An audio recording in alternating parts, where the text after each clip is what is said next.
Бала мәхәббәте турында. Туган җиргә дошман килде, шаулы тормыш кинәт сүнде. Көнтен яуган бомбалардан ап-ак шәһәр кара көйде. Җимерелгән өйдә яшь кыз бала, куркыныч һәм авыр аңа.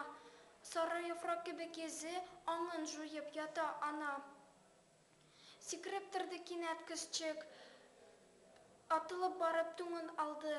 Һәм йөгерде өйдән чыгып, авыру ана ятып калды. Тревога, тревога, ачыла подвал ишекләре.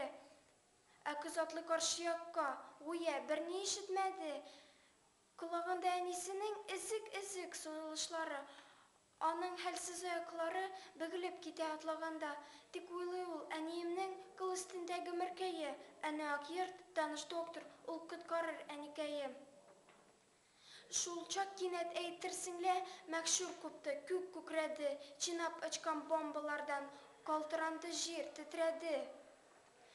Эзлеп төшкән чәчәк төсле кызчык бөгелеп җиргә ауды, ак ефәктәй бөдрә чәчләр кан эчендә тузгып калды.